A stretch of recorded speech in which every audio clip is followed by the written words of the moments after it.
ধর্মতলায় 120 রাউন্ড কার্তুজ উদ্ধার কাণ্ডে এবার নতুন তথ্য। হলদিয়া থেকে আনা হচ্ছিল এই বিপুল পরিমাণ কার্তুজ। এই বিপুল পরিমাণ কার্তুজকে দিল ধৃত যুবক রামকৃষ্ণ মাঝিকে।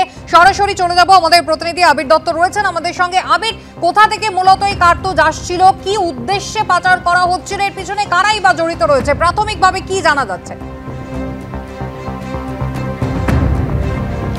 দেখো, গতকালই আমরা দেখেছি যে ধর্মতলা বাস স্ট্যান্ড থেকে এই যে রামকৃষ্ণ মাঝি যাকে গ্রেপ্তার করা হয়েছে, কলকাতা পুলিশের এসটিএফ এর তরফ থেকে ইতিমধ্যে তার কাছ থেকে পাওয়া 120টি কার্তুজ সেগুলো ইতিমধ্যে বাজেয়াপ্ত করা হয়েছে।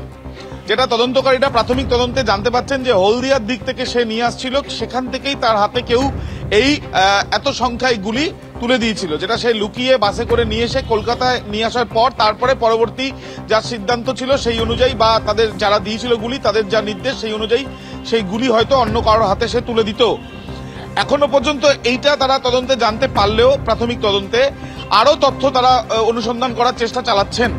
তোমায় জানাই যে 120টি যে কার্তুজ পাওয়া গিয়েছে তার মধ্যে 7.65 পিস্তলের এই গুলি যেমন পাওয়া গেছে, তার সঙ্গে সঙ্গে 8 পিস্তলেরও গুলি পাওয়া গেছে। এই যে এত সংখ্যায় গুলি নিয়ে আসার পেছনে কারণ কি এবং কাদের হাতে তুলে দেওয়ার উদ্দেশ্য ছিল, কি পরিকল্পনাই বা ছিল, এই বিষয়গুলো জানার জন্য তাকে আজকে আদালতে পেশ করে হেফাজতে চেয়ে আবেদন জানাতে পারেন তদন্তকারীরা।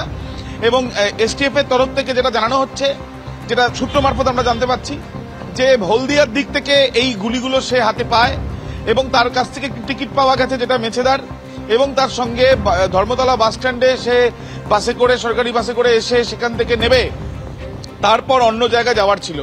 এখন দেখার বিষয় এই হস্তান্তর যদি কাউকে করার যদি পরিকল্পনা থেকে থাকতো তাহলে সেটা কি কলকাতার মধ্যে নাকি কলকাতা থেকে অন্য কোথাও তার যাওয়ার পরিকল্পনা ছিল, এই সমস্ত বিষয়ে খতিয়ে দেখা হচ্ছে বলে এসটিএফ সূত্র থেকে জানা যাচ্ছে। আবির, ধন্যবাদ।